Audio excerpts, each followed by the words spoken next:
साथियों, मुगल बादशाह औरंगजेब ने 1707 में मरते वक्त 12 पॉइंट की वसीयत में अपने बेटों के लिए कुछ नसीहतें की थी। उसमें से एक नसीहत ये थी कि चाहे जो हो जाए, ईरानियों को अपने साथ ही रखना। ये हिसाब किताब के पक्के हैं और युद्ध के मैदान में अगर पीछे हट जाएं तो इन्हें हारा मत समझना। ये लौट कर आते हैं, ये सम्मान के भूखे हैं और इन्हें पूरी इज्जत देना।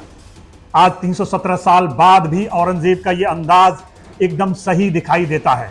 ईरान भारी बमबारी के बाद भी हारा नहीं है। ईरान इजराइल के बीच सीज फायर हो चुका है। इस बीच बहस ये चल रही है कि किसने क्या खोया और क्या पाया, यानी अब नफा नुकसान की बात चल रही है।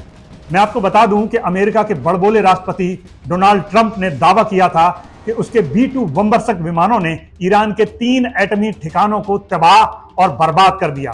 लेकिन खुद अमेरिकी मीडिया, खासतौर से CNN ने इस दावे पर सवाल उठा दिए हैं।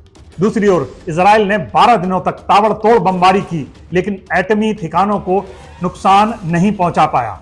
ये नई रिपोर्टों से साफ हो रहा है। उल्टा इजरायलियों ने ईरानी मिसाइलों की वजह से अपने यहां इतिहास की सबसे बड़ी तबाही को होते देखा। बड़ा सवाल यह है कि सालों से अलग थलग पड़ा ईरान आखिर हारता क्यों नहीं? ऐसा क्या है ईरान में?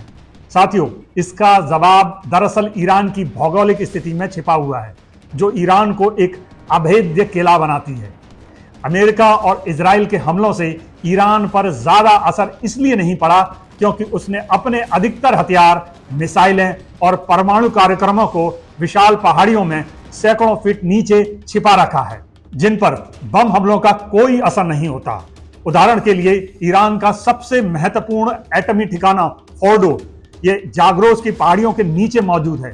नतांज परमाणु ठिकाना भी एक बड़ी पहाड़ी के नीचे मौजूद है। यही कारण है कि लगातार बमबारी के बाद भी ना तो इजराइल और ना ही अमेरिका इन परमाणु ठिकानों को पूरी तरह खत्म कर पाया।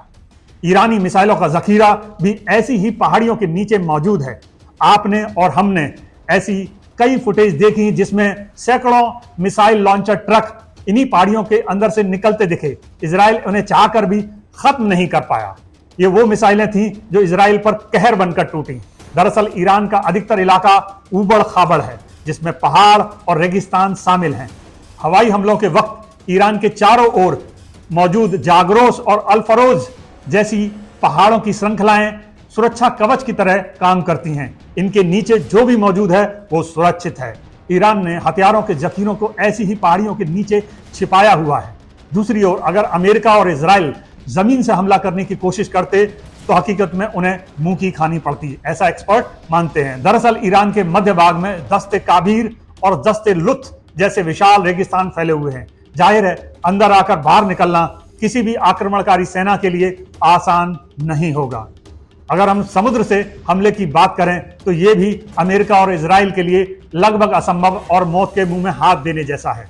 दरअसल ईरान भौगोलिक रूप से ऐसी जगह मौजूद है जिसके एक किनारे पर होर्मुज जलडब्रू मध्य है। आप इसे सरल भाषा में समुद्र के बीच बना एक प्राकृतिक गेट कह सकते हैं, जहां से दुनिया के करीब 20% तेल और गैस की सप्लाई होती है। हमला होने की सूरत में ईरान इसे तुरंत बंद कर सकता है। सोचिए, उसके अगले दिन ही तेल के दाम कहां जाएंगे। यही कुछ कारण है कि अमेरिका ईरान से खुला युद्ध छेड़ने से डरता है। ऐसा करना अमेरिकी इकोनॉमी को बर्बाद करने जैसा है।